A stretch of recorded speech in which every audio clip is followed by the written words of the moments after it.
Africa est qualifié pour passer en B1. Donc, je suis mis en maillot d'Africa pour suivre la session. D'accord. Voilà. Donc, on espère que vous allez gagner. Merci. Merci beaucoup, docteur Kwao. D'accord. On va passer à monsieur ou madame. Je vois Lidao Bawe. Lidao Bawe. Ouvrez votre caméra pour que je sache si c'est une dame ou bien un homme. Voilà, voilà, c'est un homme. Bonjour à vous. Oui. Présentez-vous. Bonjour. Oui, ça va. Je suis le docteur Bawe Lidao. Je suis médecin infectiologue au CHU Sylvanus Olympio de Lomé. Lomé. D'accord. Oui. Donc aujourd'hui, on a beaucoup de participants venant du Togo. Merci beaucoup, nos amis du Togo, de votre présence. Merci. Merci. Donc à tout à l'heure. Je vais également... j'avais déjà vu. Est-ce qu'il y a d'autres dames qui sont connectées pour qu'elles puissent se présenter? Je vois Ethel Vina Lopez. Est-ce que vous pouvez ouvrir votre caméra et vous présenter à la communauté? Etelvina Lopez. Je crois que ça doit être une dame. Votre micro est fermé. D'accord, on va passer à une autre personne. Princesse Lisambo. Est-ce qu'elle est connectée avec l'audio? Princesse Lisambo, si vous nous entendez, est-ce que vous pouvez vous présenter à la communauté?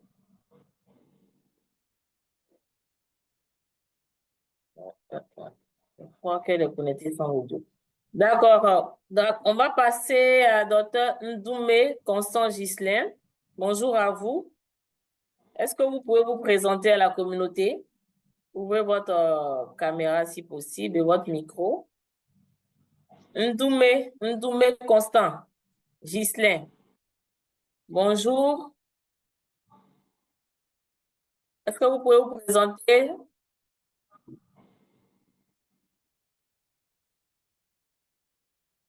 D'accord. On va passer à une autre personne. D'accord. Je vois professeur Ali Boulaboula, notre cher maître, membre du comité scientifique de ce programme. Bonjour, professeur. Bonjour, docteur Kwasi. C'est un plaisir de vous revoir aujourd'hui Oui, nous dans également. l'animation et surtout l'accueil des invités et de la grande famille qui se constitue de jour en jour. Merci. Merci. Merci beaucoup, professeur. C'est grâce à vous. Merci beaucoup.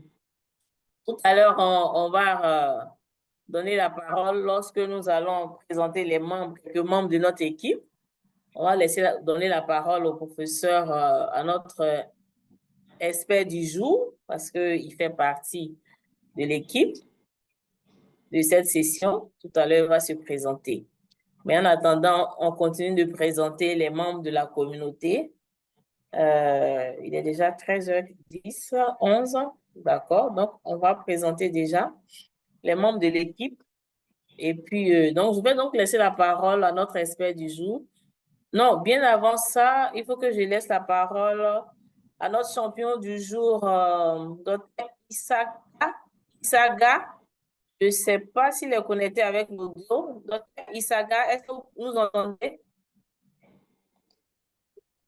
Il n'est pas connecté avec l'audio. Oui, il n'est pas connecté avec l'audio. Il faut qu'il se reconnecte et se reconnecte à nouveau avec l'audio. OK. Donc, oh là là, il est toujours connecté sans l'audio. C'est lui le champion qui vient de la communauté. Je vous entends, madame. OK. Allez-y, présentez-vous, Dr. Isaga, notre champion du jour. Présentez-vous à la communauté. Oui, merci pour la parole. Moi, c'est Dr. Bertin Isaga, médecin traitant à la clinique au Mapon RDC Kindu. D'accord, merci beaucoup. Donc, sans transition, nous avons fini avec la communauté. Nous allons passer avec l'équipe de cette session. Donc, je vais laisser la parole à Dr. Sendano, professeur Sendano, notre expert du jour, pour qu'il puisse se présenter à la communauté. Professeur, bonjour. Bonjour madame, c'est un plaisir d'être avec toute la communauté. Donc, je suis le docteur Shindano Akilimali, professeur à l'Université catholique de Bukavu et à l'Université de Kindu. Et je me trouve actuellement en visiting à Kindu, au centre du pays. À la base, je suis interniste avec une hyperpolarisation dans les maladies du tube digestif, donc je suis gastroentérologue. Et donc, pour moi, c'est toujours un plaisir d'être associé à ce genre de présentation. Merci beaucoup pour l'accueil. Merci beaucoup, professeur, de votre présence et d'avoir accepté d'animer cette session. Merci beaucoup. Docteur V, bonjour, l'animatrice Bonjour, du docteur programme Kwasi. Éco-Malaria. Bonjour, docteur Kwasi. Je suis docteur Vetano Annick. Je suis médecin de santé publique. Je suis membre du Super Hub de l'INSP. Je m'occupe un peu d'éco-malaria. Je suis contente de participer à cette session. Merci, docteur Kwasi. Merci à toi. Docteur Atia, je l'ai vu tout à l'heure. OK. Bonjour à toi, ton micro, s'il te plaît.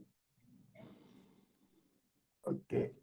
C'est bon. Bonsoir, docteur Kwasi. Bonsoir à toute la communauté. Je suis Joseph Atia, membre de l'équipe du Super Hub de l'Institut national de santé publique Côte d'Ivoire. Merci beaucoup, docteur Atia. Monsieur Konaté. Oui, bonjour à tous. Je suis Moussa Konaté. Je suis le Haïti du Super Hub Eco INSP Côte d'Ivoire. D'accord. OK, en tout cas, donc voici présenter les membres de l'équipe du Super Hub Eco de l'Institut national de santé publique de Côte d'Ivoire qui a à charge toutes ces initiatives éco au niveau de l'Afrique francophone. Donc, hier, nous avons eu une session sur éco-malaria. Aujourd'hui, nous sommes avec l'éco-COVID long. Donc, c'est toujours d'actualité. Vous avez entendu qu'il y a eu des cas qui ont été notifiés lors du pèlerinage, des cas de COVID.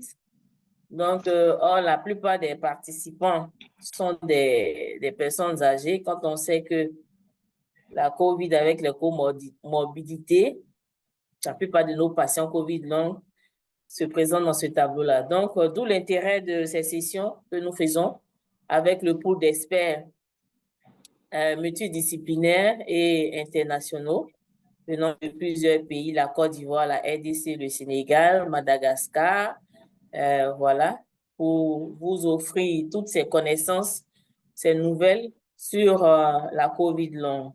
Donc, sans plus tarder, nous allons dérouler rapidement le programme. Et je vais faire le partage. Et comme dans le cas du principe du modèle éco, nous allons vous lire les consignes. Donc, comme je le disais, aujourd'hui, nous avons le professeur Sendano Akilimali, qui est l'expert du jour. On a le présentateur de cas, Dr. Isaga, voilà, qui est notre champion. Et donc, notre session, je vais lui mettre ça en diaporama. Donc, nous avons fini avec la présentation des participants. Nous aurons un cas clinique qui sera présenté par notre champion en 10 minutes, suivi des questions de clarification et des consensus sur les recommandations pour améliorer nos pratiques. Après cela, nous allons donner l'opportunité à notre expert de faire une présentation didactique de 15 minutes et nous aurons également 15 minutes d'échange. Et donc, nous allons à la fin, vers 14h15 ou bien avant si possible, mettre fin à cette session par un sondage parce que c'est important que nous puissions recueillir vos avis. Voilà. Et donc, on va finir la session et se donner rendez-vous prochainement, le mois prochain. Donc, sans plus tarder, je vais lire les consignes. Ce sont les principes du modèle éco. Fermez votre micro lorsque vous ne parlez pas. Gardez votre caméra allumée tout au long de la session et bien positionnez votre caméra correctement avec un éclairage adéquat, si cela est possible, hein. Donc, lorsqu'on vous demande de vous présenter, activez votre micro, vous donnez votre nom, le nom de votre organisation, le lieu de votre travail. Lorsque vous avez la parole, gardez votre téléphone portable s'il est auprès de vous en mode silencieux. Assurez-vous d'avoir un débit Internet suffisant, voilà, pour la qualité de nos échanges. Pour pouvoir poser des questions, levez la main physiquement ou utiliser les fonctions dans le chat. Ne divulguez pas d'informations de santé protégées ou d'informations personnellement identifiables. Donc, tous les cas cliniques qui seront présentés au cours de nos sessions sont des cas dont on s'assure qu'il y a la confidentialité. Aucune information sur le patient ne doit être divulguée. Voilà. Donc, pour tous vos problèmes de Zoom, donc, échangez dans le chat avec M. Konaté qui s'est présenté tout à l'heure, qui est notre IT. Également, vous avez l'opportunité, pour ceux qui nous ont rejoints, de vous présenter dans le chat en donnant votre nom, votre organisation. Nous vous assurons que toutes les diapositives, toutes les présentations sont disponibles sur la plateforme IECO. Déjà, nous avons déjà positionné. Le cas clinique sera présenté. Donc, ceux qui ont eu l'opportunité d'aller sur leur plateforme, ils pourront télécharger le cas clinique. Cette session est enregistrée et votre présence vaut consentement à être enregistrée. À la fin de ce programme, c'est-à-dire en décembre 2024, vous aurez droit à un certificat de participation, en tout cas pour ceux qui auront pris part à nos sessions et qui auront effectué les enquêtes, c'est-à-dire le sondage que nous faisons à la fin de chaque session. Voilà, donc juste vous rassurer que vos données sont utilisées puisque nous sommes dans un programme de formation. Nous collectons les inscriptions, la participation, les questions-réponses, les commentaires, et puis les réponses au sondage. Donc, ces données resteront toujours confidentielles et elles peuvent être utilisées pour des rapports, des communications, des enquêtes, pour des évaluations, pour la recherche, voilà, et pour informer de nouvelles initiatives. Parce que c'est bon que nous puissions partager les données de ce programme avec les autres pays. Donc, voici notre QR code pour les nouveaux membres qui nous ont rejoints aujourd'hui. Scannez-le pour que vous puissiez rejoindre notre groupe WhatsApp pour être au parfum de toutes les informations après la session. Merci beaucoup. Donc,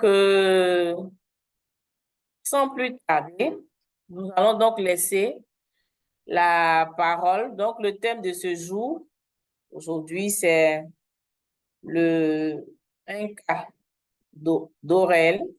Voilà, un trouble fonctionnel digestif dans le contexte de COVID long, voilà, à manifestation ORL. Et donc, nous allons, comme je le disais, nous avons un champion, Dr. Isaac Bertin.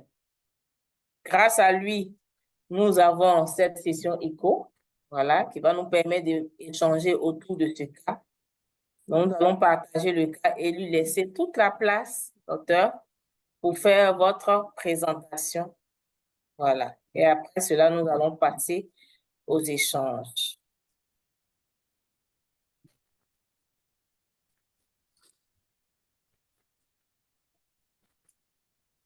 Est-ce que c'est bon? Vous voyez mon écran? Exactement, oui. D'accord. On peut y aller. Merci beaucoup, madame, pour la parole accordée. Nous vous présentons un patient âgé de 32 ans, marié, salarié, pesant 86 kg pour une taille de 164 cm.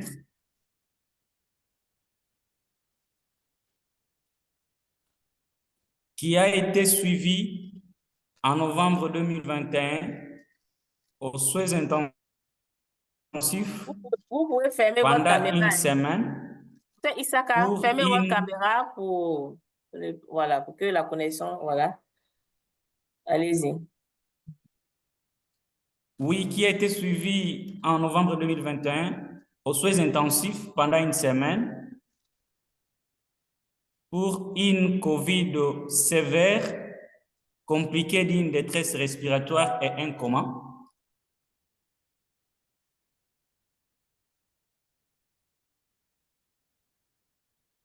Dont l'évolution a été bonne après traitement, mais il était resté avec une anosmie séquelaire pour laquelle il était suivi au service de ORL en ambulatoire.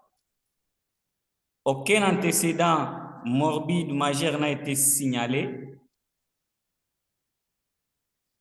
Il n'a jamais été réhospitalisé après la dernière crise.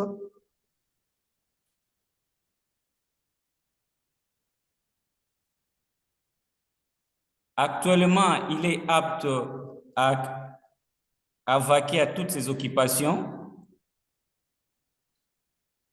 Néanmoins, il est sans boulot suite à l'expiration et au non-renouvellement de son contrat après sa crise de COVID.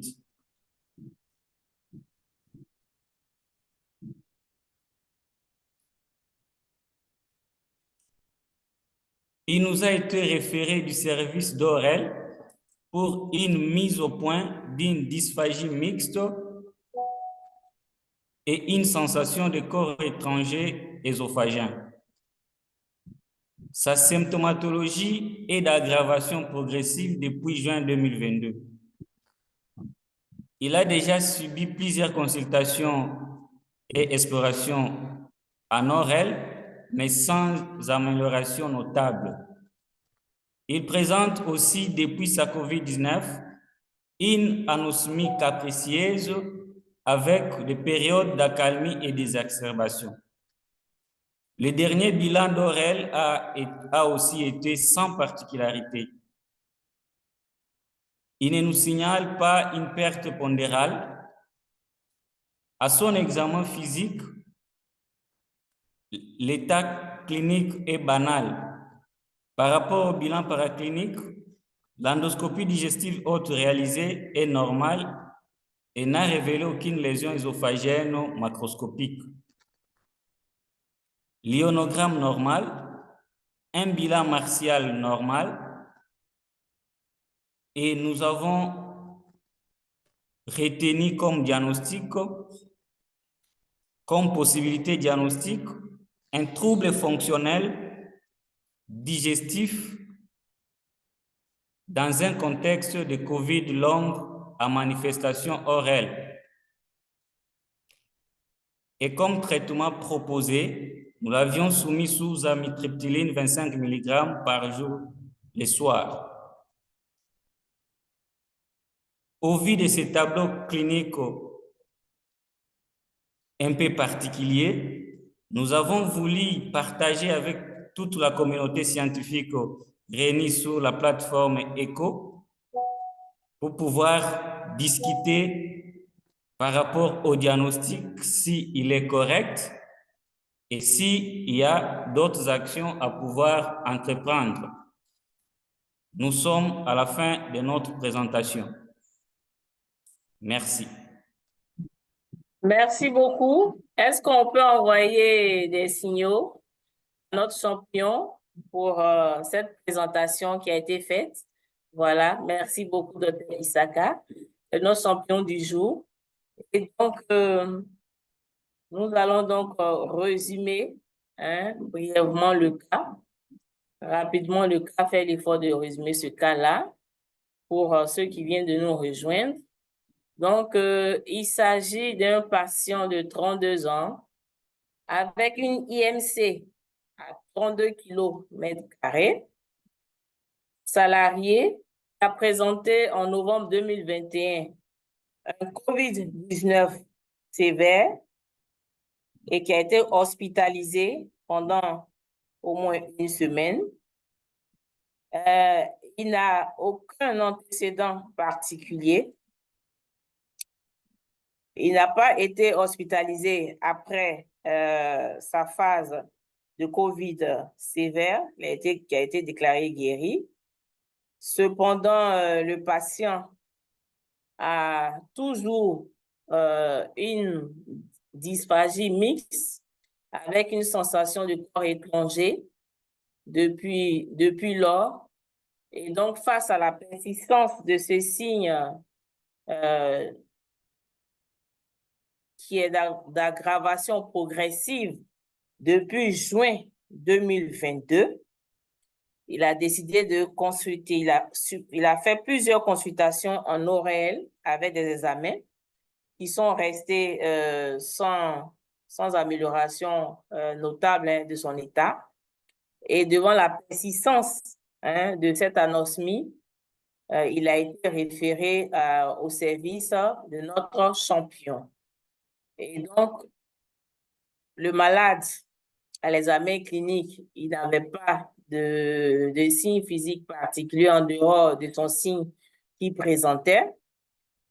Également, d'autres examens ont été faits, l'endoscopie digestive haute, un ionogramme et un bilan martial. Tout cela est revenu normal. Donc, face à ce tableau, sans signe paraclinique, le malade a été mis sur un traitement, voilà, avec un diagnostic retenu probable de troubles fonctionnels digestifs dans un contexte de COVID long à manifestation oreille. Donc, notre champion vient présenter ce tableau, ce patient à la communauté, pour repartir d'ici avec des solutions. Donc, docteur Issaga, est-ce que j'ai bien résumé votre cas? Exactement, madame, vous avez été fidèle. D'accord. OK, merci beaucoup. Et donc, sans plus tarder, nous allons donc passer aux échanges avec la communauté sur ce cas qui a été présenté. Donc, chers membres de la communauté, vous avez la parole pour vos questions de clarification. Docteur Khadija Okari, avez-vous des questions de clarification par rapport à ce cas qui a été présenté? Merci. Alors, je voudrais savoir, est-ce que le patient, puisqu'il avait en 2021 ou 2022, au moment où il a fait sa COVID, avait une atteinte du système respiratoire, est-ce qu'il a bénéficié d'exploration fonctionnelle respiratoire après la COVID, 3 mois ou à n'importe quel moment? Et oui, essentiellement ça d'abord. Oh, donc, j'ai bien fait de vous interroger, docteur. Merci beaucoup. Docteur Issaga, est-ce que vous avez entendu les deux premières préoccupations? Allez-y. Oui. La préoccupation du docteur Khadija par rapport aux explorations fonctionnelles après sa COVID, malheureusement, ça n'a pas été fait. OK.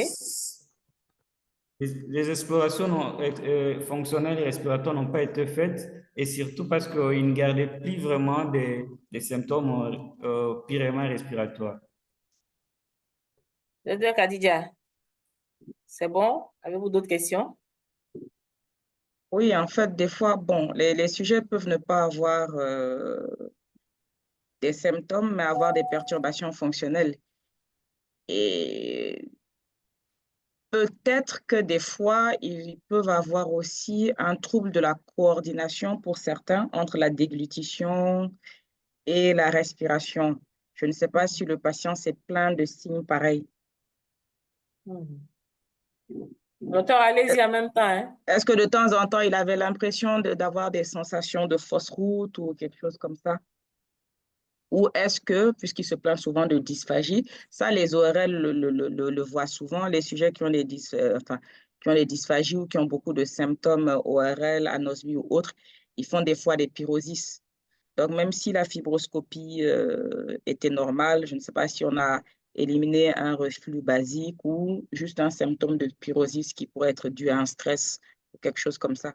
Puisque certains qui font le COVID long aussi avec le stress peuvent avoir de tels symptômes. Allez-y, interéchanger, docteur Oui, Isaka. oui, docteur. Oui, oui. Par rapport à ça, on n'a pas pu retrouver ces symptômes comme le pyrosis n'a pas été retenu, le patient ne s'était pas plaint de cela, et même le cas de fausse route, il n'y en a pas eu. D'accord. OK. Merci beaucoup.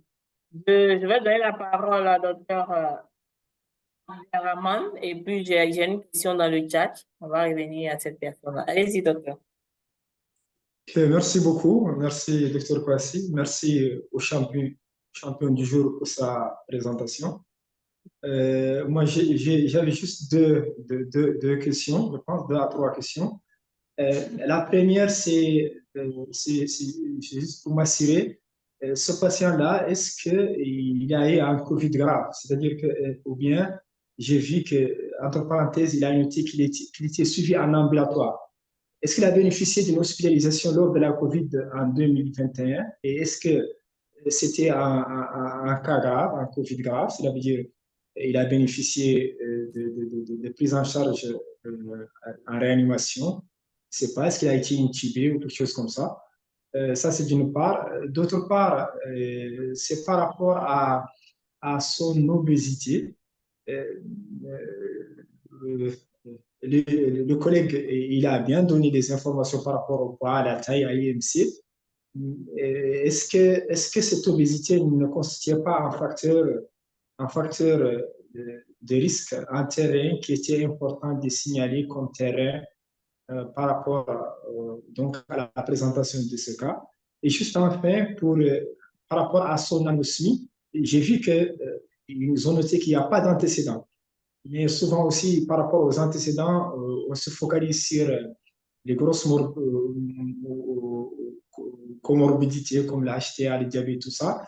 Est-ce que vraiment ce patient n'avait pas ce problème d'anosmie avant son COVID-19? Est-ce qu'il ne signalait pas parfois cette anosmie avant qu'il ne soit infecté qu'il ne tombe malade par la COVID-19?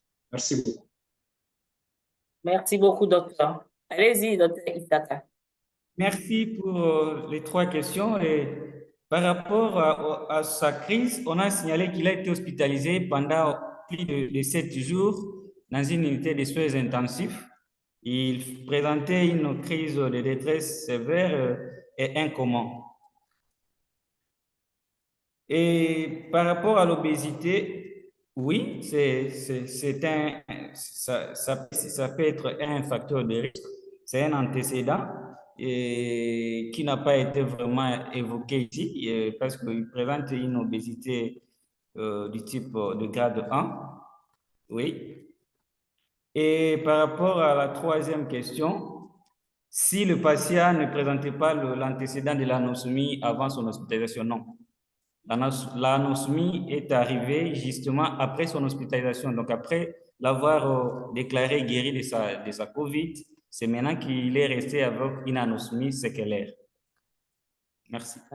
OK. Merci beaucoup. Docteur Abderrahman, c'est bon? Ça va? Merci beaucoup, c'est bien. Merci beaucoup. D'accord. Donc, nous avons une question dans le chat de docteur Ndoumé Constant. Je voudrais savoir si, en dehors de la sensation de corps étranger, est-ce qu'il le patient a eu une perte ou une mauvaise appréciation du goût? Et est-ce qu'il a été exposé à des vapeurs caustiques ou a-t-il pratiqué des inhalations?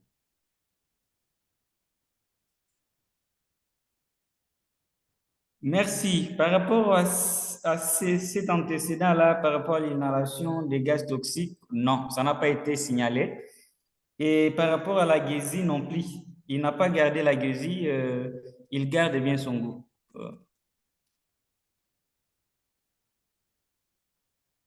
Est-ce qu'il a subi des inhalations? Il demande s'il a pratiqué des inhalations.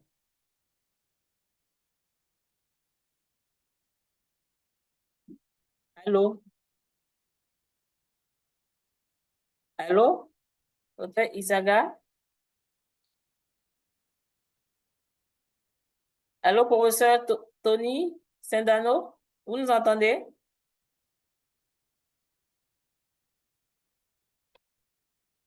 Allô, professeur? Vous nous entendez? Je crois que nos champions ont des soucis de connexion. D'accord, on va juste patienter un peu. Donner la parole à ceux qui viennent de nous rejoindre, de saluer la communauté, le temps que nos champions puissent nous rejoindre. Aboulaye Koulibaly, bonjour. Oui, bonjour. Bonjour à tous. Je suis le docteur Koulibaly Abdoulaye. Je suis médecin et mentor du projet ECO au CHR de Katoula. D'accord, merci beaucoup. Est-ce que tu peux couper ton micro? Merci. Est-ce que le professeur Sendano est revenu? Non, pas encore. Donc, Christiane Kiki, c'est ça? Kiki chérie. Bonjour à vous. Est-ce que vous pouvez vous présenter à la communauté? Le temps que nos champions puissent nous rejoindre pour des soucis de connexion. Voici les soeurs là. Ils sont là? Oui, ils sont là. D'accord. OK, docteur Oui, Isaga. Nous nous excusons pour ces désagréments liés à la Oh, pas de connexion. souci. Par rapport Allez. aux questions de docteur Constant, si le patient avait un antécédent d'inhalation de gaz toxiques, non, cela n'a pas été relevé. D'accord. On demande, est-ce que le patient a été On ne nous a intubé? pas informé par rapport à ça. D'accord. Est-ce que le patient a été intubé pendant son hospitalisation? Il n'a pas été intubé. D'accord. OK. Il n'avait pas été intubé. D'accord. Nous avons bien noté, docteur Isaka. Voilà. Merci beaucoup pour tout. OK. Oui, docteur, allez-y, vous avez la main levée. Allez-y pour votre question de clarification. Merci, docteur Kwasi. Donc, j'ai juste demandé au champion du jour par rapport à, donc, on peut dire que le patient n'a pas bénéficié de gestes invasifs, donc, lors de son hospitalisation. Maintenant, juste par rapport à l'autre partie, le collègue a évoqué que le patient n'a pas renouvelé son contrat et tout ça. Est-ce que cela est en rapport avec la persistance de cette anosmie? Est-ce qu'il était gêné? Est-ce qu'il avait des répercussions? Bien, est-ce qu'il y avait une certaine stigmatisation par rapport à là où il travaillait, quelque chose comme ça? Merci beaucoup. Merci beaucoup pour cette belle préoccupation. Docteur Isaga. Merci, docteur Théo, pour cette préoccupation. Et le patient n'a pu retrouver son boulot. C'est d'abord vraiment suite au contrat, parce qu'il était au bout de son contrat et son contrat n'a pas été renouvelé. Par rapport à la maladie, ça peut être possible. Ça peut être possible que ça soit parmi les motifs, mais ce que nous avons retenu, c'est que son contrat était au terme et il n'a pas pu le renouveler. D'accord. Merci. Okay. Merci beaucoup. Donc, nous allons passer, s'il n'y a pas d'autres questions de la part de la communauté, nous allons nous tourner vers notre expert. Est-ce que le professeur Sendano a des questions de clarification pour notre champion? Merci beaucoup, docteur Kwasi, et merci à tous les participants. En fait, j'ai deux petites questions. Peut-être ça nous aide à étayer le cas clinique. C'est de savoir, est-ce que le patient avait des plaintes nocturnes aussi? Est-ce que pendant la nuit, il avait les mêmes types de plaintes ou pas? Et de savoir si, par rapport aux plaintes digestives, donc la dysphagie, est-ce que par le passé, il n'a pas rapporté des plaintes similaires? Parce que c'est important pour renforcer nos hypothèses diagnostiques ou pas. Merci beaucoup, professeur, pour ces deux observations. Nous commençons par la dernière. Le patient ne nous a pas dit qu'il avait des symptômes avant sa COVID. C'est pourquoi nous avons même signalé que c'est un patient qui a un antécédent morbide avant sa COVID-19. Donc, toutes les autres manifestations sont apparues après COVID. Et par rapport au sommeil ou au repos, le patient ne présente pas sa dysphagie pendant le sommeil. Donc, la nuit, il est calme et pense même que c'est un peu soulagé pendant le sommeil. OK. Professeur, c'est bon? Avez-vous d'autres questions en dehors de celle-ci? Ok, ça, je pense que je suis satisfait. Il n'y a pas d'autres questions. D'accord. Donc, chers membres de la communauté, après avoir eu toutes ces informations à travers ces questions de clarification, quelles sont les recommandations que vous pouvez reformuler tout en pensant à la problématique que notre champion a posée? Est-ce qu'il était sur le droit chemin de diagnostic qui a été posé? Est-ce qu'il y a d'autres actions qu'ils auraient dû mener? Donc, vous avez la parole pour formuler cela sous forme de recommandation. Docteur Kadidia Okare, avez-vous une recommandation à formuler? Apparemment, mon homonyme apprécie poser des questions. Donc, merci pour l'intérêt pour le Mali. On remercie le présentateur pour cette présentation qui était vraiment très intéressante, didactique et qui a permis finalement de soulever beaucoup d'interrogations au niveau des participants. Donc, quelques recommandations que nous pourrions donner seraient quand même d'essayer de faire la spirométrie pour voir.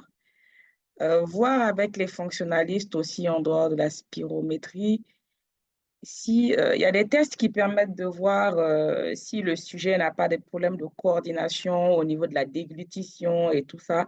Parce qu'effectivement, dans la littérature, on retrouve des cas de dysphagie due à la COVID longue.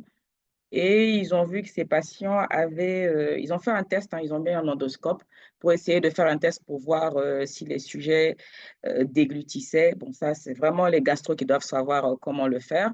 En tout cas, pour voir s'il y avait un problème de coordination lorsque le bol alimentaire passait, est-ce qu'il y avait la totalité qui passait au niveau du tractus digestif ou une partie restait au niveau des cordes vocales ou au niveau pharyngé, pouvant expliquer cette sensation de corps étranger et autres.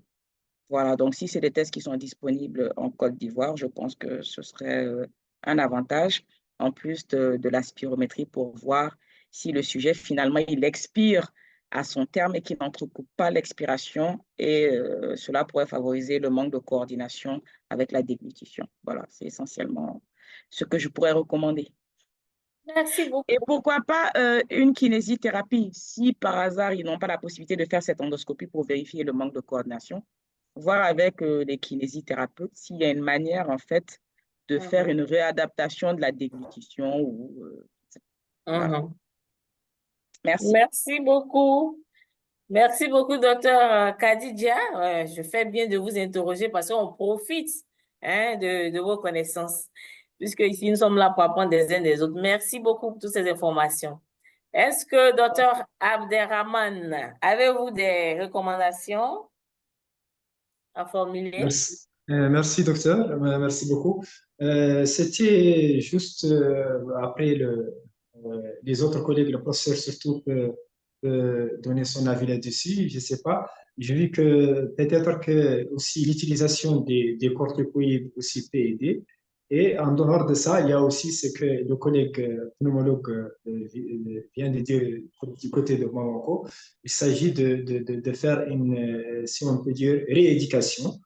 Et en tout cas, par rapport à cette anosmie post-Covid, en rapport avec la Covid long, en tout cas, c'est une hypothèse qui tient bel et bien la route. Mais aussi, je pense que malgré tout, jusqu'à la preuve du contraire, reste réversible, en tout cas pour certains patients. Merci beaucoup. Merci beaucoup. Merci pour votre contribution. Oui, docteur Doussabé, qui a la main levée, Angélique. Allez-y pour votre recommandation. Votre micro. Voilà. Merci. Merci pour la parole. Je remercie les professeurs et les collègues qui ont intervenu.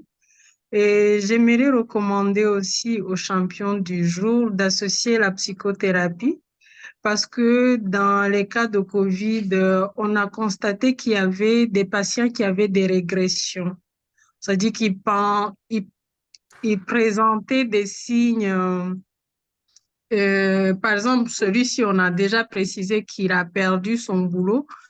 Et dans la gestion de cette situation et de sa maladie, des fois, il développe des symptômes qui ne sont pas forcément objectivés parce qu'il continue de se faire prendre en charge. Et il faut vraiment qu'on associe une psychothérapie pour voir. Sinon, je pense que s'il y avait une situation stressante, peut-être qu'il allait aussi avoir une variation pondérale.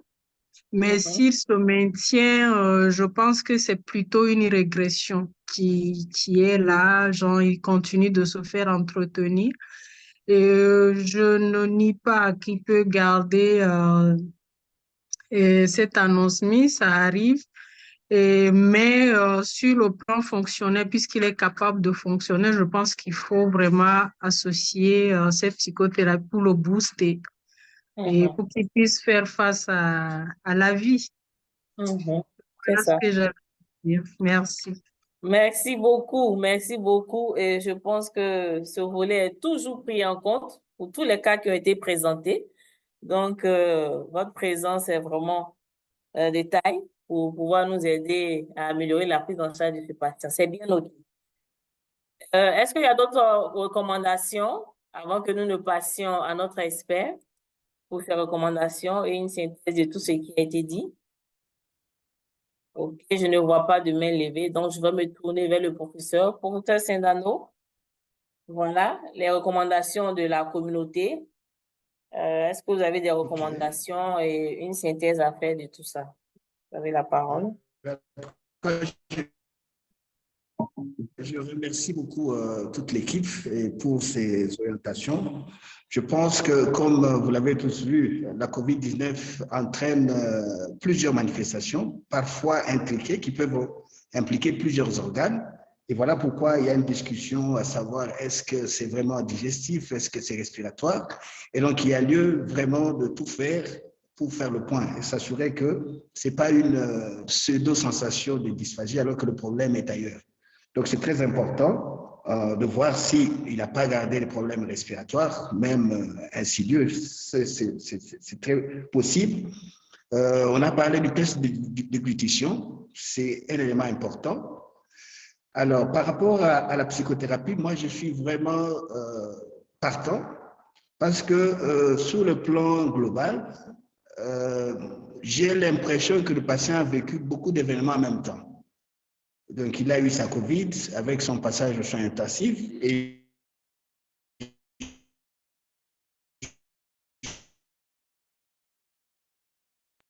donc, ce sont des événements importants qui sont des manifestations de la COVID. S'il vous plaît, reprendre. Il y a eu une coupure. Ah. Ok, je disais ceci. Donc, c'est vraiment important d'associer toutes les équipes pour voir, pour s'assurer que c'est un seul organe qui est atteint, mais dans la COVID-19, parfois c'est multisystémique et plusieurs organes peuvent être touchés. Et vous avez compris les débats entre la sphère ORL, les voies respiratoires et la partie digestive. Et donc, moi, je suis partant du fait qu'il faut évaluer aussi de ce côté-là, la spirométrie à sa place. Les tests de déglutition, c'est un test facile à faire. Et moi, je voulais insister sur l'aspect psychiatrique, neurologique. Je disais que c'est un patient qui a vécu plusieurs événements en même temps. Il y a eu son passage aux soins intensifs et il y a eu sa perte de boulot. Et ces deux facteurs font le lit de la dépression.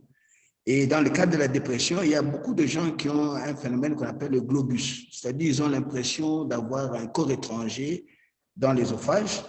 Mais en écoutant le champion parler, j'ai l'impression qu'on semble s'approcher de ça. Parce que le patient a l'impression que les symptômes s'aggravent, mais il ne perd pas de poids. Donc son poids est stable. Ça me semble vraiment un trouble fonctionnel.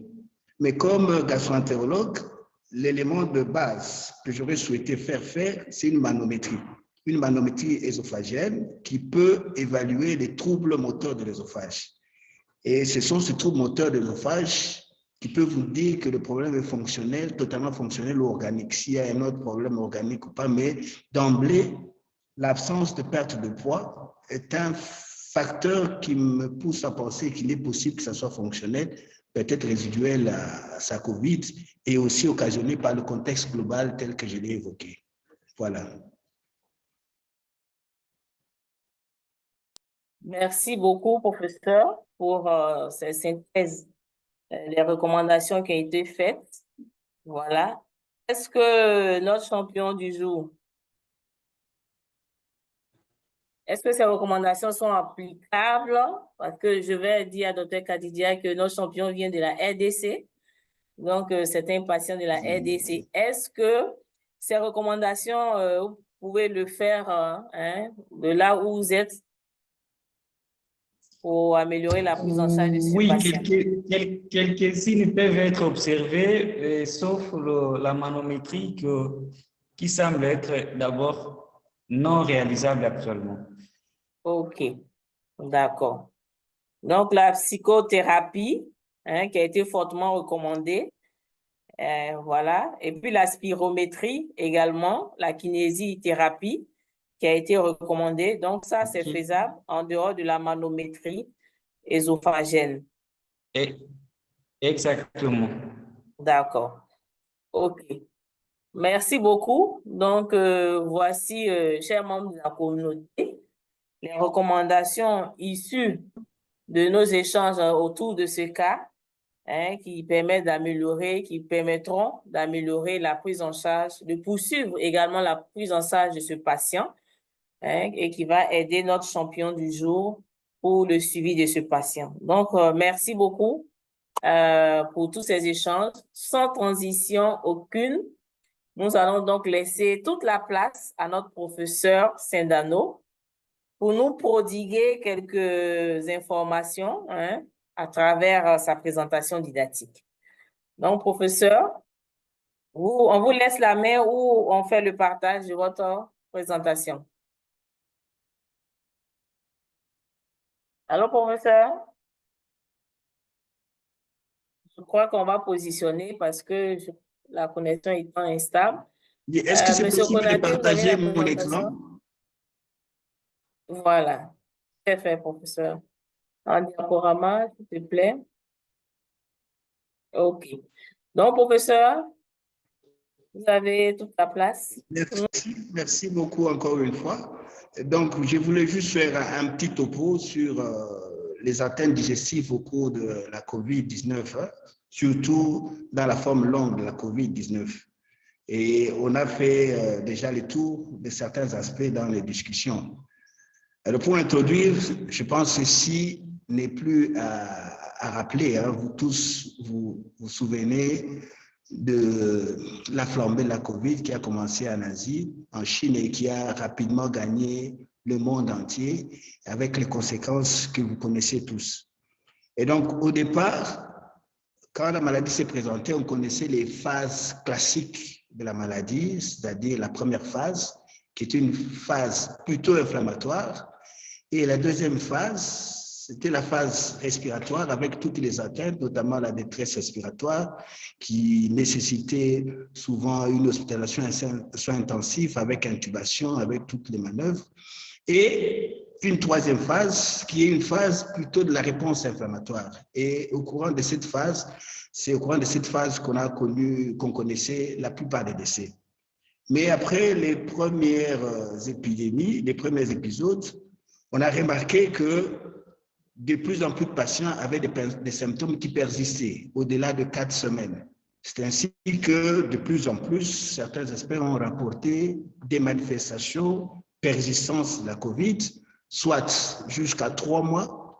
Là, on parlait des symptômes de COVID continu. Et au-delà de 12 semaines, et c'est dans ce contexte où on parle de COVID longue, c'est-à-dire des manifestations qui persistent après la COVID, qui sont compatibles avec la COVID et qui n'ont pas d'autre explication logique. Et au début, la plupart des manifestations étaient plus des manifestations respiratoires, des manifestations neurologiques et quelques manifestations rhumatologiques, notamment les polyarthralgies, l'asthénie, les thoracalgies et d'autres manifestations de type systémique. Mais de plus en plus, on commence à évoquer les pathologies digestives. Et actuellement, il est estimé que autour de 20% de manifestations retrouvées dans la COVID longue concernent en partie les tubes digestifs. Et les facteurs de risque classiques sont les mêmes, c'est-à-dire les patients qui sont à risque de faire la COVID longue, comme vous le savez, il y a l'âge avancé, le sexe féminin, les comorbidités et la sévérité du symptôme initial ou bien le fait qu'initialement le patient ait présenté une pluralité de manifestations. Alors, dans le cas de notre patient, il n'a pas beaucoup d'antécédents, comme vous le voyez. C'est un patient assez jeune, de sexe masculin, mais comme l'a signalé un des orateurs, un des participants, c'était quand même un patient obèse, et donc ça peut être considéré comme une comorbidité. Alors, qu'en est-il maintenant des troubles fonctionnels? Les troubles fonctionnels au cours chez une personne normale sans COVID sont assez fréquentes. Et on estime même que dans la population générale, c'est entre 20 à 25% de patients qui consultent pour pathologie digestive qui présentent un trouble fonctionnel. Mais le fait de les attacher à la COVID-19 nécessite quelques critères. Et donc, les experts proposent à ce que pour attacher une simple patient doit avoir fait une infection antérieure par la COVID et les symptômes doivent apparaître directement à la fin de la phase aiguë.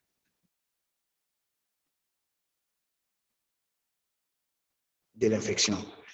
Et pas avoir des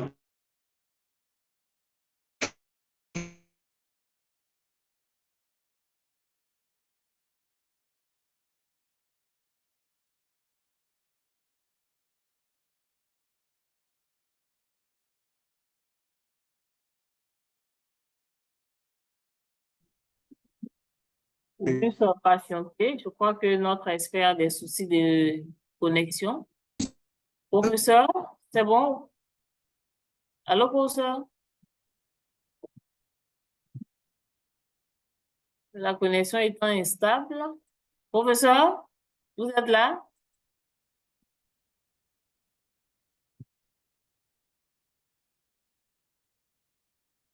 OK. Donc, en attendant, on va... Allô, professeur? Je crois que il nous a carrément... Il est parti pour l'instant. Il est parti. D'accord. Donc, on va peut-être attendre, permettre à ceux qui viennent de nous rejoindre de se présenter. Je vois Jesse Basumba Mimi. Jesse Basumba Mimi, bonjour à vous. Est-ce que vous pouvez vous présenter? Le temps que le professeur puisse nous rejoindre. Vous pouvez saluer la communauté. Allô? Oh, qui souhaiterait se présenter, qui n'a pas eu l'occasion de se présenter? Tu peux arrêter le partage pour remarquer la diapo. Et puis, quand le professeur va venir, on pourra poursuivre. Nous allons permettre à ceux qui nous ont rejoints après de pouvoir se présenter. Est-ce qu'il y a certains membres de la communauté qui souhaiteraient quand même dire un mot à la communauté? OK. Voilà, notre habitué, docteur Traoré Oumar. Bonjour à vous. Oui. Allez-y, docteur Traoré.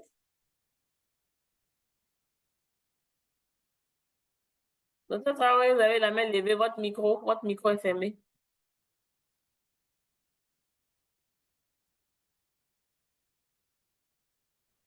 Docteur Traoré?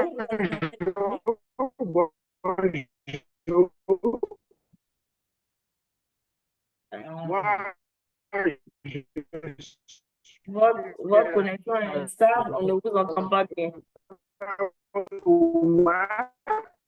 Médecin public responsable de la réponse contre l'épidémie.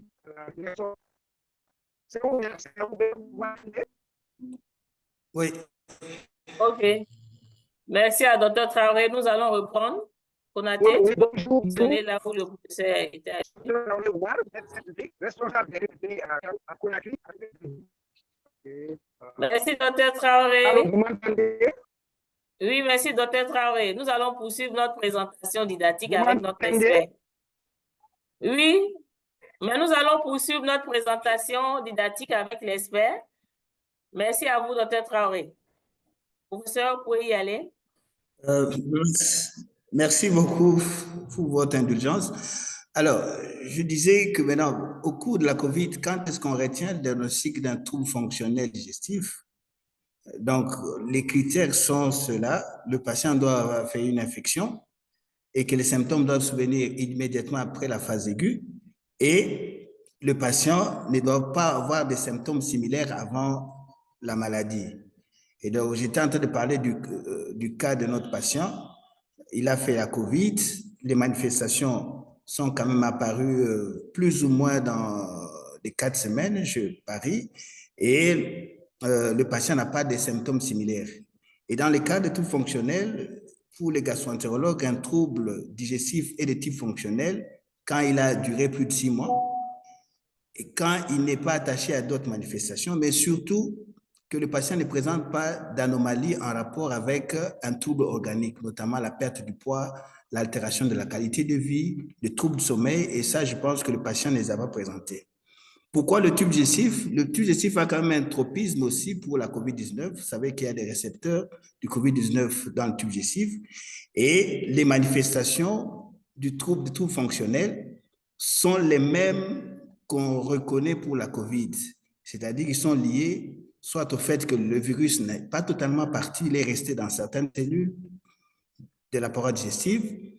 Il y a un syndrome qu'on appelle le syndrome d'activation chronique des mastocytes. Les mastocytes continuent à sécréter l'histamine longtemps après l'épisode, et ça peut occasionner certains troubles moteurs du genre contraction ou bien du genre douleur abdominale. Et on a aussi remarqué que certains patients peuvent avoir une anomalie du syndrome système nerveux autonome, soit qui peut être hyperactivé ou hypoactivé. Et autre anomalie remarquée, c'est la perturbation de la flore intestinale qu'on appelle microbiote. Et dans le cas de notre patient, il a été évoqué aussi la possibilité, la persistance du stress et de l'anxiété. Vous pouvez passer, docteur Kwasi? Et donc, voilà un peu ce que j'ai prévu par rapport à ça, en montrant que la COVID-19, comme on en parle de plus en plus, est devenue associée à plusieurs manifestations chroniques, dont certains touchent le tube digestif. Et il est remarqué que le tube digestif est à la fois œuf et à la fois poule. C'est-à-dire œuf, il est impliqué dans la genèse de certaines manifestations de COVID longues, même des manifestations extradigestives, du fait justement de la présence de certains récepteurs du COVID. Et aussi, comme on vient de le montrer dans le tube digestif, la COVID longue peut influencer aussi la résurgence ou l'éclosion des manifestations de troubles digestifs. La physiopathologie de ce trouble fonctionnel digestif et celle de la COVID longue est encore en train d'être étayée, mais comme on l'a remarqué, que les manifestations du trouble fonctionnel digestif au cours de la COVID longue sont des manifestations liées à un syndrome qu'on appelle post-infectieux, c'est-à-dire la persistance de la stimulation immunitaire longtemps après l'infection, qui peut expliquer la persistance de ces manifestations, même plusieurs mois ou plusieurs années après la maladie initiale. Voilà un tout petit peu le petit topo que je voulais faire sur les troubles fonctionnels digestifs au cours de la COVID-19. Merci à vous pour l'écoute. Merci, professeur, pour ce petit topo très, très riche, très fourni. Est-ce qu'on peut envoyer des signaux? Merci, merci beaucoup à notre professeur pour cet enseignement. Voilà. Merci beaucoup au professeur Sindano, qui a été vraiment très concis. L'essentiel a été donné pour ce qui est de la symptomatologie des troubles fonctionnels dans le contexte de la COVID long. Donc, merci également pour le rappel de ces définitions de COVID long qui a été fait dans votre présentation. Chers membres de la communauté, est-ce que vous avez des questions de compréhension? Est-ce que à poser à notre expert du jour? OK. Oui, professeur Ali Boulaboula, vous avez la main levée, allez-y. Merci, docteur Kwasi, pour la parole. Je n'ai pas de questions à poser, mais tout simplement remercier le professeur Shindano et le champion du jour qui ont présenté ce topo très intéressant qui nous rappelle beaucoup de choses, la physiopathologie, les différentes hypothèses cliniques et leurs commentaires au-dessus. Mais je voudrais quand même revenir sur une remarque ou une question, je pense, du docteur Abderrahman ou de docteur Khadija qui demandait si le patient n'avait pas subi une inhalation. C'est pour tout simplement rappeler que lorsqu'il y a eu COVID-19, la population a recouru à tant de types de traitements, dont le traitement traditionnel, je peux citer ici la fumigation. Donc, les gens mettaient des produits, des végétaux, n'importe quoi, des pierres chauffées, et ils se couvraient de couvertures. Avec ça, il y en a qui subissaient des brûlures, et ainsi de suite, et l'arbre respiratoire en gardait des conséquences. Je voulais tout simplement rappeler, pour ceux qui n'ont pas compris l'inhalation ou qu'est-ce que ça signifiait, mais ça me rappelle le recours à ce genre de traitement que beaucoup de gens avaient eu. Merci beaucoup. Merci beaucoup, professeur, pour cette contribution. Voilà, très utile, qui permet de comprendre pourquoi est-ce que certains membres de la communauté avaient posé cette question par rapport à l'inhalation. Voilà. Est-ce qu'il y a... Voilà, docteur, allez-y. Merci, docteur Kwasi. Merci encore au cher professeur. C'était juste par rapport à ces manifestations post-Covid, ce Covid long. Je voudrais savoir, est-ce que il y avait des malades Covid-19 qui étaient plus exposés à ce Covid long que d'autres? Est-ce qu'il y a des indices ou en tout cas des facteurs qui permettaient de dire il y a un risque de Covid long qui est plus accru chez certains patients que d'autres? Merci beaucoup. Merci beaucoup. Docteur? Professeur? Okay. Oui, merci beaucoup pour cette question intéressante. Justement, initialement, l'OMS a cité quelques facteurs qui sont associés à cette COVID longue. Un des facteurs, c'est la sévérité de la crise initiale. Tout le monde est revenu là-dessus. Est-ce que le patient a été intubé? Ça, c'est vraiment un des critères majeurs, la sévérité de la crise initiale. Deuxième critère majeur, c'est la multiplicité des comorbidités.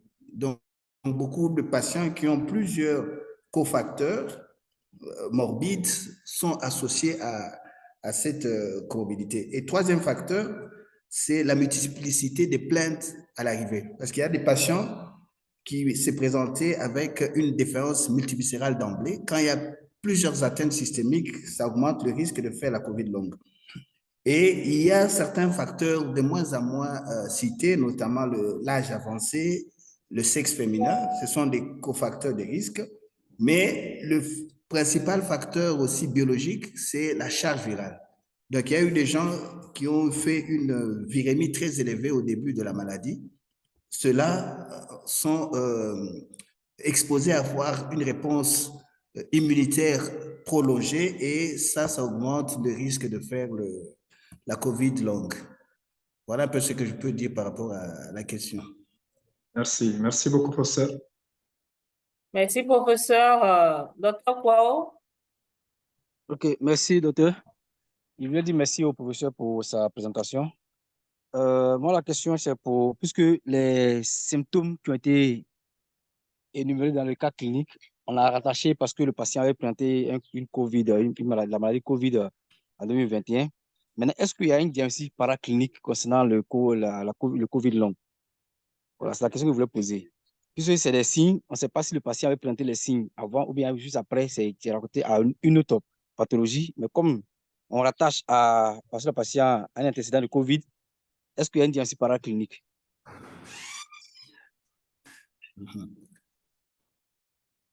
Ok, c'est une bonne question et je pense que c'est une question de tous les jours. Nous avons la même préoccupation tous les jours. Est-ce qu'il y a un test diagnostique paraclinique qui peut permettre de confirmer cette COVID longue? Malheureusement, peut-être que le professeur Boulaboula peut me compléter. Jusqu'à présent, ça reste un diagnostic clinique. Ça reste un diagnostic clinique et c'est essentiellement dans les, comment je dirais, dans les laboratoires les plus poussés ou bien à titre scientifique ou bien quand vous êtes dans un cas où le diagnostic est très difficile à poser ou bien vous voulez faire un diagnostic différentiel, que vous pouvez justement doser certaines cytokines pour voir si ces cytokines restent activées. Vous pouvez étudier l'activité cytokinique comme je l'ai aussi évoqué dans le cadre du syndrome d'activation mastocytaire chronique, on peut évaluer cela, mais ça reste vraiment dans des cadres extrêmes, là où ce n'est pas évident. Et jusqu'à preuve du contraire, ça reste clinique. Vous voyez juste le contexte que présente le patient, vu aussi la survenue des manifestations juste après la COVID, qu'on peut évoquer cette possibilité. Je ne sais pas ce qu'en dit le professeur Boulaboula. Allô, professeur Boulaboula, vous êtes là? Oui, merci beaucoup pour la question. Moi, je dirais que, comme je l'ai dit la fois passée, la maladie, nous n'avons pas encore beaucoup de recul. Quoique nous soyons à la 3e année, c'est au fil du temps qu'on comprend de mieux en mieux la physiopathologie de la maladie, mais aussi des grandes revues systématiques qui se font sur les malades et le suivi des malades qui ont connu la maladie, qu'on comprend de jour en jour certains problèmes, mais comme vient de le dire le professeur Shindano, ce n'est pas le jour et la nuit, mais quand même, au fil du temps, nous comprenons avec les découvertes qu'on fait, les études que les scientifiques continuent à faire, on comprend de mieux en mieux la physiopathologie et le contour de cette pathologie. Voilà ce que je peux dire à ce niveau. OK. Merci beaucoup, chers experts, pour toutes ces réponses, qui nous permettent d'aider nos prestataires. Docteur Kwao, c'est bon? C'est bon, docteur Kwasi. Merci beaucoup. D'accord. Je vois une question dans le chat. Il y a quelqu'un qui souhaiterait savoir quels sont les impacts des pratiques nouvelles, chicha, etc., sur le développement des pathologies orales liées à la COVID longue.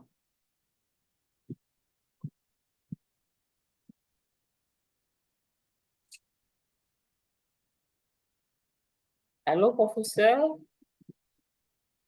Enfin, pour vous deux, hein, pour tous les pneumologues qui sont connectés également, la question, elle est ouverte. Docteur Kadidia, vous voulez apporter une réponse? Vous essayez et puis les autres vont compléter. Non, bon, merci déjà pour la question. Bon. Après, on n'a pas beaucoup évalué l'impact, en tout cas au niveau du Mali, de la chicha sur la COVID-19, mais nous avons fait une étude et on avait remarqué qu'effectivement, les sujets qui fumaient avaient beaucoup plus de sévérité clinique, respiratoire, étaient beaucoup plus ceux qui avaient des détresses.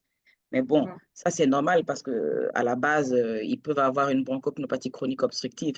Mais sur le long terme, concernant la COVID longue, non. Parce que je pense qu'au Mali, le problème se pose comme dans beaucoup de pays de la sous-région. Au moment où les gens ont fait la COVID, ils évitaient les structures hospitalières. Et quand la prise en charge a commencé, c'était vraiment la chasse aux sorcières. Les gens n'ont pas beaucoup apprécié. Et donc, revenir à l'hôpital et même entendre parler de COVID, c'est un problème actuellement. Les gens ne veulent pas en entendre parler.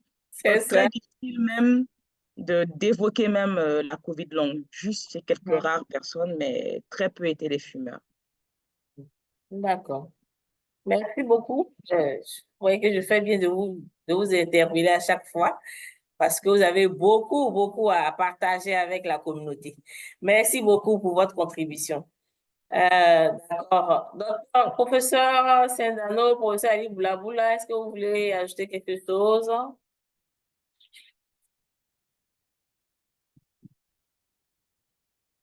Oui, je pense que ça rentre dans les domaines de comorbidité chez des gens qui avaient déjà des problèmes de santé multiples. Eh bien, ils étaient plus à risque que ceux qui n'en avaient pas. Et n'oublions pas, il faut qu'on le rappelle souvent, dans la COVID longue, il y a plus le genre qui a beaucoup de plaintes, et surtout dans le domaine psychiatrique.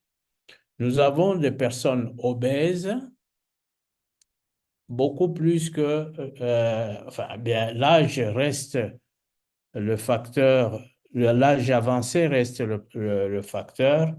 Les personnes immunodéprimées restent à risque, mais le genre féminin, les personnes obèses, ces deux catégories, en tout cas, sont vraiment à risque qu'on trouve dans la COVID longue. Bien sûr, le professeur Shindano a évoqué les conditions qui amènent à la COVID longue. Et il a même cité, il y a beaucoup de revues systématiques qui insistent sur les personnes qui ont été hospitalisées et intubées. Je pense que l'un des participants a posé cette question au départ.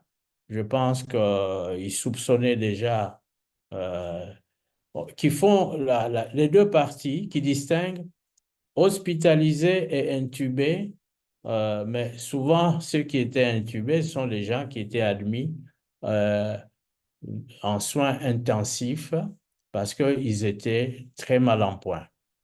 Voilà ce que je peux dire. Merci beaucoup, professeur. Et donc, est-ce que s'il n'y a plus de questions, nous tirons vers la fin de notre session. Bon, il y a une question ouverte qui est dans le chat. Comment faire en cas de COVID lié au monkeypox? Bon, ça, c'est un autre domaine. Mais bon, si ceux qui veulent peuvent s'essayer. Covid et monkeypox. Oui, Covid et monkeypox. C'est trop recherché. Donc, un pox, comme on l'appelle maintenant, parce que à cause de cette discrimination dont parlait tout à l'heure Dr Khadija, l'Mpox, donc on ne parlait plus de variole des singes comme de Mpox à cause où on a trouvé que le singe est tout aussi victime que le sujet humain. Donc, on doit trouver le réservoir. On pense à des petits animaux, des écureuils et autres qui sont des réservoirs. Mais le cas d'Mpox et Covid long, je ne sais pas s'il court les rues. Mais maintenant, avec la transmission sexuelle, il vaut mieux parler des immunodéprimés et notamment le HIV et Mpox, parce que si nous prenons la période 1970 à 2022 et de 2022 à présent, ce sont deux périodes historiques différentes pour Mpox, parce qu'au départ, de 1970, on a décrit le premier cas humain d'Mpox chez un petit enfant zaïrois de l'époque, je pense de 7 mois ou de 7 ans, je peux me tromper à ce niveau-là. Eh bien, la maladie concernait les jeunes, les plus jeunes jusqu'à 14-15 ans, les personnes enceintes, les personnes immunodéprimées et les vieilles personnes, et qui était due beaucoup plus en Afrique centrale, dont le clade de l'Afrique centrale était plus virulent et avec une forte mortalité par rapport au clade de l'Afrique de l'Ouest, qui était moins virulent avec une létalité inférieure à 1%, eh bien, le phénomène que le monde a connu à partir de 2013, je pense, avec l'atteinte des personnes au niveau des États-Unis et de l'Europe, à cause de l'importation des animaux de compagnie, eh bien, le virus qui a été trouvé, c'était celui de l'Afrique de l'Ouest, le clade de l'Afrique de l'Ouest. Avec le boom qui s'est passé et qui est devenu international, vous savez pourquoi, quand ça devient international, ça veut dire que l'Europe est atteinte. Quand c'est régional, c'est toujours l'Afrique. Excusez-moi pour ça. On ne fait pas de la politique, mais c'est la science, c'est ce qui s'est dit. Eh bien, pour la partie de 2022 à présent, le problème a changé. On a trouvé le clade de 2B en Europe et qui atteint des personnes entre la tranche de 35 à 39 ans. Eh bien, avec comme caractéristique les lésions qui sont au niveau de la bouche, au niveau des organes sexuels et au niveau de l'anus. Imaginez qui sont ces personnes, mais ce sont des personnes qui ont des orientations sexuelles dont vous soupçonnez, je n'ai pas le temps de développer cela. Eh bien, c'est ça, le type d'Mpox que nous avons maintenant. Hein, ça concerne les adultes avec transmission sexuelle. Et pour le premier cas de transmission sexuelle avec le clade de l'Afrique centrale, c'est arrivé à Kinshasa, quelqu'un qui vivait en Belgique, qui est venu en congé. Après son départ, il a laissé 5 de ses partenaires, donc un homme qui avait des relations sexuelles avec d'autres hommes, il a laissé 5 victimes à son retour en Europe. Voilà ce que nous pouvons dire maintenant d'Mpox avec le VIH et les maladies sexuellement transmissibles. Mais Mpox et Covid long, ce n'est pas très courant. Voilà ce que je peux dire à ce niveau-là. Merci beaucoup, professeur, pour toutes ces informations très importante qui nous a permis de voyager un peu vers Mpox et les risques qu'il y a par rapport à de comportement. Voilà. Bon, c'est pas l'objet du jour, mais c'est bon à savoir. Merci beaucoup, professeur, pour cette intervention. Nous allons donc laisser la parole au professeur Shindano. Professeur Ali Boulabula, comment vous avez prononcé tout à l'heure? J'ai vu que c'était pas comme ça qu'on prononçait. Est-ce que... C'est Shindano. Ah, pas Shilano. Oh là là. D'accord. Shinano. OK. Donc, professeur, Shindano, oui. voilà. Votre dernier mot. Voilà. Bon. Oui, je ne veux pas clôturer cette session, donc vous allez la clôturer en place, mais je vais juste remercier l'équipe d'ECO pour la confiance et surtout pour la qualité de vos présentations. Et je remercie aussi tous les débatteurs de cet après-midi pour les orientations, parce que, comme on l'a vu, on a voyagé dans plusieurs organes, et c'est ce qui fait l'importance des réunions scientifiques. Ça permet d'avoir les aspects de tous bords. Et ça permet, par exemple, à un expert de ne pas être cramponné dans son domaine, nous permet d'avoir une vision plus large d'un cas. Et comme on l'a dit, la COVID, actuellement, a tendance à être une maladie multisystémique et qui atteint plusieurs organes. Et malheureusement, comme le professeur Boulaboula dit, on continue de jour en jour de découvrir des nouvelles notions, des nouvelles connaissances là-dessus. Et donc, moi, je vous remercie beaucoup pour...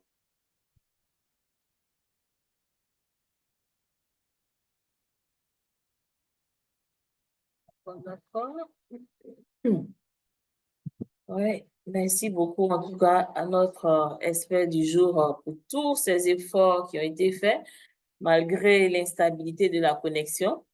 Grâce à Dieu, nous sommes arrivés à la fin. On a pu quand même échanger. En tout cas, Dieu merci. Malheureusement, la technique faisant, nous avons perdu notre expert du jour. En tout cas, merci beaucoup au professeur Shindano. Voilà. Merci à notre champion du jour, Dr. Isaga Bertin. Merci à notre expert également, professeur Ali Boulaboula, et merci à tous ceux qui ont contribué vraiment à enrichir nos échanges au cours de cette session. Je fais un clin d'œil à la dame, la seule dame qui a sa caméra ouverte, Dr. Khadija Okare. Bon, elle a mis Ouattara maintenant. Donc, Khadija Ouattara. Ah, d'accord. En tout cas, ce fut un plaisir pour nous d'avoir échangé avec vous, d'avoir aussi appris du Mali, donc également appris de nos amis de la Mauritanie. Et sans aucune transition, nous allons mettre fin à cette séance et vous demander, voilà, vraiment, on a besoin de votre contribution, de faire le feedback. Nous avons mis le lien dans le chat. On va également vous envoyer ce lien par mail et par WhatsApp, dans le groupe WhatsApp. Donc déjà, vous pouvez cliquer et puis nous évaluer cette session. Et nous donnons rendez-vous pour le 25 juillet, puisque nous avons des sessions mensuelles. Donc, notre prochaine session, ça sera le jeudi 25 juillet.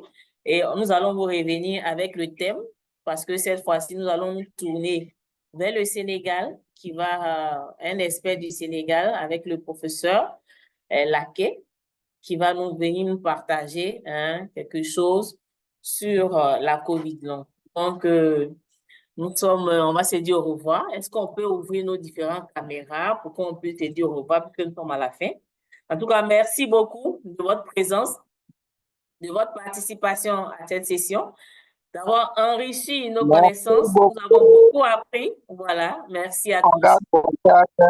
Voilà, on garde le contact à nos fidèles participants. Rendez-vous le 25 juillet. Bye. OK, bye. Merci beaucoup.